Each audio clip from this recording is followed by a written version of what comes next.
नमस्कार दोस्तों, मैं Daljeet Singh DS study one में आपका स्वागत है। आज हम पढ़ने वाले हैं जीव विज्ञान की विभिन्न शाखाएं या संरचनाएं।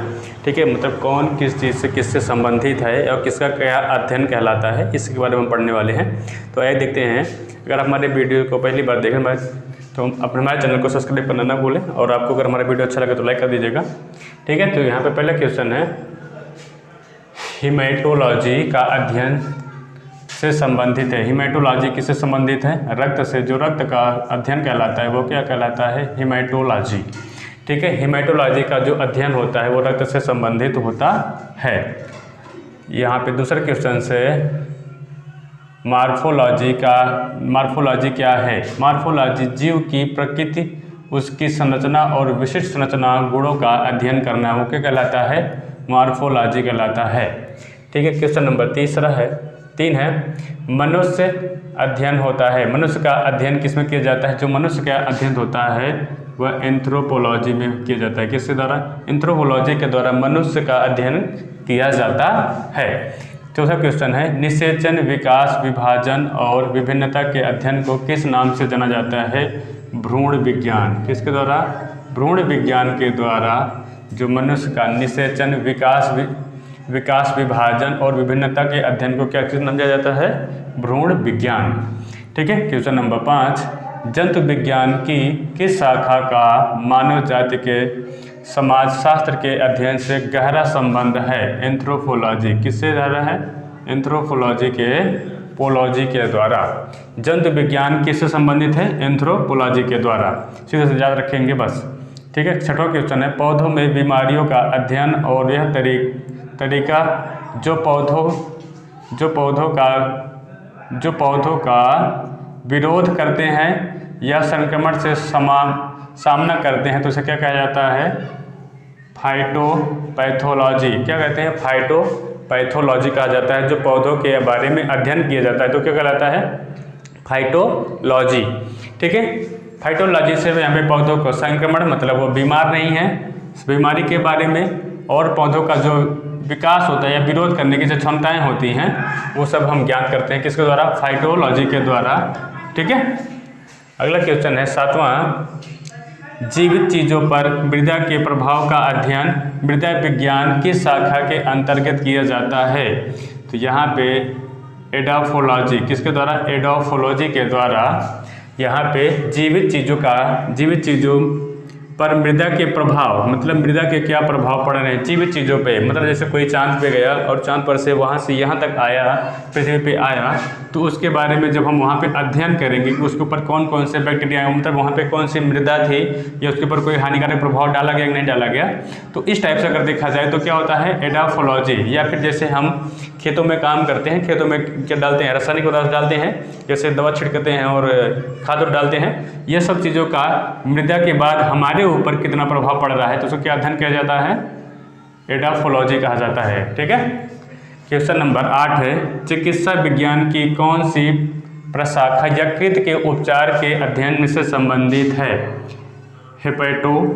हेप्टोलॉजी। क्या कहते हैं? हेप्टोलॉजी कहते हैं जो हमारे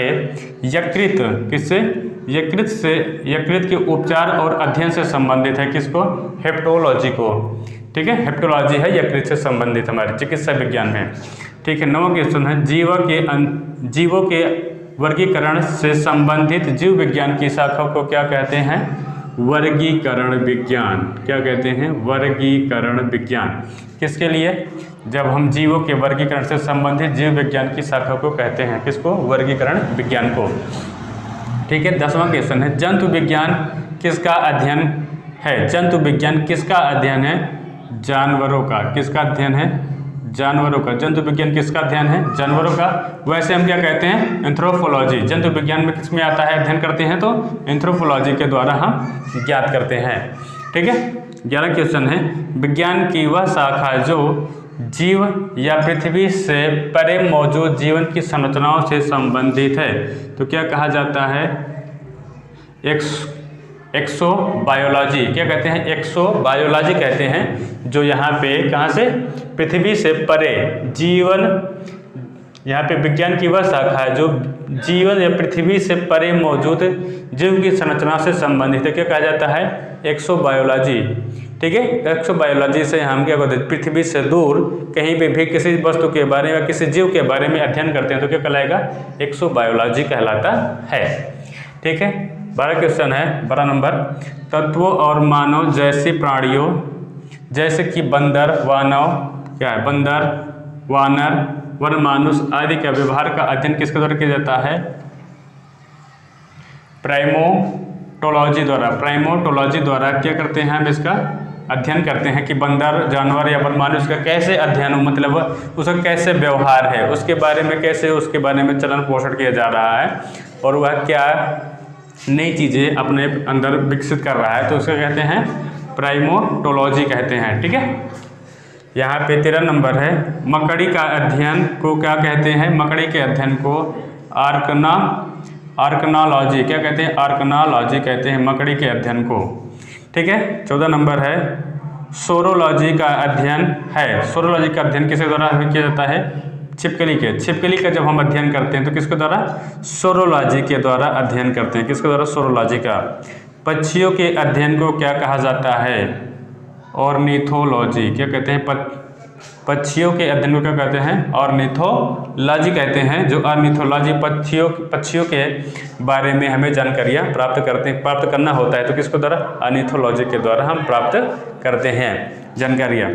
ठीक है, 16 नंबर है, प्राचीन काल के जानवरों, पौधों एवं अन्य जीवों के संरक्षित आवेशों या चिन्हों के अध्ययन का विज्ञान क्या कहलाता है? जीवाश्म विज्ञान कहलाता है, जिसे हम लोग कहते हैं पेलियोटोलॉजी कहते हैं। क्या कहते हैं? जीवाश्म विज्ञान को पेलियोटोलॉजी कहते हैं। ठीक है, जब हम किसी भी जैसे डायनासोर की हड्डियां में मिल जाए तो जीवाश्म विज्ञान के द्वारा हम उसके क्या करते हैं? उसके मान को ज्ञान करते हैं, वो मतलब कितने हजार साल या कितने साल पहले वह जीवित था, उसकी क्या संरचनाएं थी, वो शाकाहारी था कि मांसाहारी था, हम किसके द्वारा? जीवाश्म विज्ञान के द्वारा ज्ञात करते हैं, जिसे हम क्या कहते हैं? पेलियोटोलॉजी कहते हैं। ठीक है, अगला क्वेश्चन है 16 के बाद 17, तो पादप विज्ञान में किसका अध्ययन किया जाता है? पौधों का। किसमें? पौधों का किया जाता है। पादप विज्ञान का अध्ययन पौधों में किया जाता है। ठीक है, 20 नंबर है, ऑन्कोलॉजी किस बीमारी के उपचार से जुड़ा होता है? ऑन्कोलॉजी कैंसर के बीमारी के उपचार के लिए क्या होता है? उपचार से जुड़ा होता है। जब हम कैंसर का इलाज करवाते रहते हैं तो उसमें हम ऑन्कोलॉजी बीमारी, यहाँ पे ऑन्कोलॉजी बीमारी का उपचार करवाने के लिए किसका? कैंसर का प्रयोग करते हैं। या फिर कैंसर का जब हम इलाज करवाते हैं तो ऑन्कोलॉजी क्या किया जाता है? ऑन्कोलॉजी किया जाता है और उसमें ज्ञात किया जाता है कि मतलब कैंसर किस स्टेज पे है और कितना यह विकसित हुआ है। ठीक है, तो यहाँ पे कैंसर होता है 21 है, कवक विज्ञान क्या है? कवक विज्ञान कुकुरमुत्ता का अध्ययन होता है। कवक विज्ञान क्या होता है? कुकुरमुत्ता का अध्ययन। ठीक है, 22 होता है, माइकोलॉजी किससे संबंधित है? कवक से। माइकोलॉजी को क्या कहते हैं? कवक। माइकोलॉजी किससे संबंधित है? कवक से। और कवक विज्ञान क्या है? कुकुरमुत्ता का अध्ययन। जैसे कुकुरमुत्ता होता है वो क्या होता है? एक कवक होता है और कवक को क्या कहते हैं हम? माइकोलॉजी। ठीक है, माइकोलॉजी के द्वारा कुकुरमुत्ता का हम क्या करते हैं? अध्ययन करते हैं। ठीक है, 23 नंबर है, ओनोरियोलॉजी किससे संबंधित है? सपने से। ठीक है, ये कई बार पूछ चुका है, क्वेश्चन इंपॉर्टेंट है एकदम। ठीक है, कई बार पूछा जा चुका है कि ओनेरियोलॉजी किससे संबंधित है? सपने से। ठीक है, ओनेरियोलॉजी किससे संबंधित है? सपने से संबंधित है। 24 है, सेरीकल्चर किससे संबंधित है? रेशम के कीड़े से। सेरीकल्चर किससे संबंधित है? रेशम के कीड़े से। ठीक है, क्वेश्चन नंबर 25 है, टॉक्सिकोलॉजी किससे संबंधित है? जहर से। टॉक्सिकोलॉजी किससे संबंधित है? जहर से। 26 नंबर है, एपीकल्चर किससे संबंधित है? मधुमक्खी से। किससे? मधुमक्खी से हमारा क्या संबंधित है? एपीकल्चर। ठीक है, एपीकल्चर किससे संबंधित है? मधुमक्खी से। 27 नंबर है, टेक्सोनोमी किससे संबंधित है? जैव विविधता से। ठीक से, जो हम यहाँ पे अध्ययन करते हैं टेक्सोनोमी टैक्सोनॉमी किससे संबंधित है? जैव विविधता से। ठीक है। क्वेश्चन नंबर 28 है, ऊतकों का अध्ययन किया जाता है किसके? ऊतक विज्ञान के द्वारा। ऊतक विज्ञान के द्वारा ऊतकों का अध्ययन हम करते हैं। नंबर 29 है, शैवाल का अध्ययन किससे किया जाता है? शैवाल का अध्ययन फाइकोलॉजी द्वारा शैवाल का हम क्या करते हैं? अध्ययन करते हैं। जब अध्ययन शैवाल के बारे में कुछ जानकारी हमें प्राप्त होती है, जब शैवाल का अध्ययन हम करते हैं उसे लैब में ले जा करके, तो क्या कहलाता है? फाइकोलॉजी कहलाता है। ठीक है। एंटीमोलॉजी कीटों से संबंधित, किससे? एंटीमोलॉजी जो कीटों का अध्ययन करते हैं, तुम क्या कहलाता है? एंटीमोलॉजी। ठीक है। नंबर 31 है, लास्ट क्वेश्चन हमें हमारा है, इकोलॉजी किससे संबंधित है? इकोलॉजी जो होता है हमारा शरीर संरचना और वातावरण से संबंधित होता है। मतलब हमारे शरीर संरचना और हमारा वातावरण, मतलब हमारा शरीर की जो संरचनाएं हो सही ढंग से बनी हुई हैं कि नहीं बनी हुई है, मतलब हमारे शरीर में क्या क्या प्रॉब्लम्स हो रही हैं, मतलब बाहरी रूप से जैसे हम क्या होते हैं? विकलांग हो जाते हैं, या फिर हमारे आंखों की रोशनी कुचली जाती है, या फिर कुछ भी मतलब जिस भी संरचनाएँ होती हैं, संरचनाओं में कोई कमी होती है, या वातावरण में मतलब हमारे टेम्परेचर में कोई शरीर के टेम्परेचर में कोई कमी आ जाती है, या फिर वह बाहरी वातावरण से हमारे द्वारा हमारे ऊपर कोई प्रभाव डाला जा रहा है, तो क्या कहलाता है? इकोलॉजी। ठीक है। इकोलॉजी शरीर संरचना और वातावरण से संबंधित होता है। ठीक है। आज के लिए बस इतना ही। अगर आपको हमारे वीडियो अच्छा लगा हो तो लाइक कर दीजिएगा। हमारे चैनल को सब्सक्राइब नहीं किए हैं तो सब्सक्राइब कर लीजिए और बेल आइकन जरूर दबाइए ताकि पूरा नोटिफिकेशन सबसे पहले पहुँचता रहे। आज के लिए बस इतना ही। धन्यवाद। और एक चीज़ जो है आपको बता दें कि अगर आप इसके पहले का वीडियो देखना चाहते हैं तो हमारे प्ले लिस्ट जाएगा, वहाँ पे हम फिजिक्स, केमिस्ट्री और ये हमारा बायो चल रहा है, तो बायो इन तीनों सब्जेक्टों का हम बारीक वाला यहाँ पे एक के बाद एक वीडियो डेली प्रोवाइड कर दे रहे हैं आपको यूट्यूब पे।